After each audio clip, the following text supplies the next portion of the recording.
vamos a entrar ya en comunicación con el licenciado Julián Josovich. Julián es especialista en mercado de capitales, hoy se desempeña como periodista en el diario El Cronista, por lo que, bueno, es realmente muy valioso tener su opinión aquí en el programa sobre lo que está pasando y lo que puede pasar. Así que, Julián, bueno, te damos la bienvenida y contanos cómo estás viendo básicamente todo esto. Bueno, Marcelo, muchas gracias por la invitación. Para mí siempre un gusto. Así que bueno, sí, bueno, están pasando obviamente días muy complicados desde el punto de vista económico en Argentina. Tenemos una aceleración inflacionaria que lo que hay que rescatar es que está siendo debajo de lo esperado. Recordemos, si Ujú. nos retrotraemos a diciembre, en general el consenso antes de que Milei haga las reformas o las medidas que tomó finalmente en materia de precios y tipo de cambio, la expectativa era 30, 30, 30. Esto es 30 de inflación en diciembre, 30 en enero y 30 en febrero. Sin embargo, Ujú. terminó siendo o está siendo bastante debajo de eso, con 25,5, 20,6 y una expectativa cercana al 15%. Incluso Caputo había dicho que iba a ser más cerca de 10 que de 20, lo cual indicaría más cerca del 14, 14 y medio, tal como también están indicando las consultoras de alta frecuencia y también en línea con, por ejemplo, la inflación que reportó ayer la ciudad de Buenos Aires, Cava, en donde también reportó una inflación de bajo, incluso más cerca del 10 que del 20, como había dicho Caputo. Entonces, desde el punto de vista de inflación, las variables ahí, si bien es un desastre, hay que decirlo, uno no Ujú. puede festejar de ninguna manera un 15, 14 o 25% de inflación, es un drama, porque claramente eso afecta directamente a las clases más bajas y a la sociedad en general y a las clases más bajas en particular, pero sí es rescatable que por lo menos fue debajo de lo que inicialmente se esperaba y está mostrando una tendencia a la baja. En paralelo Ujú. también tenés esto de las mejoras en las reservas. En donde se están acumulando un montón de reservas después del shock cambiario que se dio y el shock de competitividad que se logró, y eso está permitiendo que el tipo de cambio no se dispare.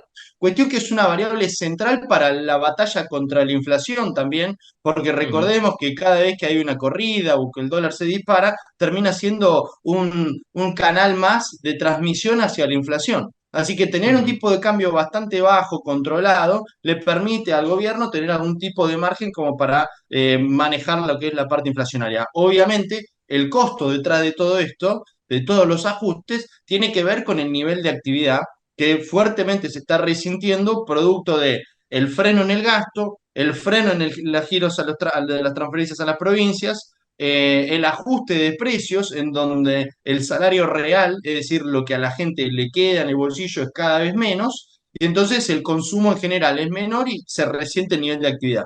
De alguna Bien. manera, Marcelo, esto era necesario. ¿Por qué? Porque la economía de Milei entró con un escenario de aguda estanflación. Entonces, vos para Ujú. atacar la estanflación o descuidás el nivel de actividad para bajar la inflación o digamos, descuidar la inflación para cuidar el nivel de actividad. Bueno, lo que hizo este gobierno fue descuidar el nivel de actividad para bajar la inflación y una vez que la inflación esté normalizada, seguramente el gobierno le querrá dar un nuevo impulso a nivel de actividad. Para abril, mayo es un momento que el mercado está viendo como bisagra.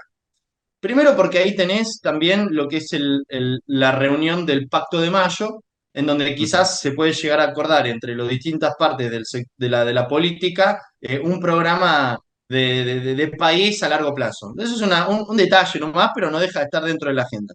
Pero también en ese momento arranca fuertemente lo que es la liquidación del agro, en donde se espera que el Banco Central siga acumulando reservas y que el campo obviamente empuje a la economía otra vez hacia un escenario más positivo. Pero también en ese mismo periodo se espera que la inflación ya esté debajo del 10% y que Claro. entonces, con la recomposición salarial que se va a dar en marzo y abril, con la baja de inflación hasta abril y mayo, implicaría una mejora del salario real y un rebote en el consumo y un rebote en el nivel de actividad, lo cual le permitiría a la economía transitar desde la segunda parte del año otro escenario de un nivel de actividad mejor.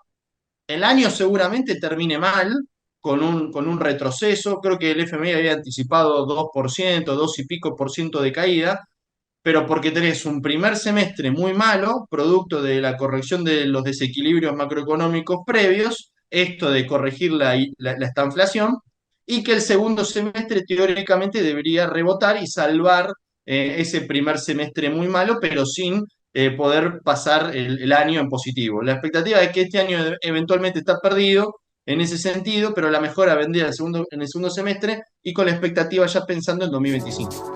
Hasta aquí entonces la charla con Julián Josovich sobre el panorama económico y financiero.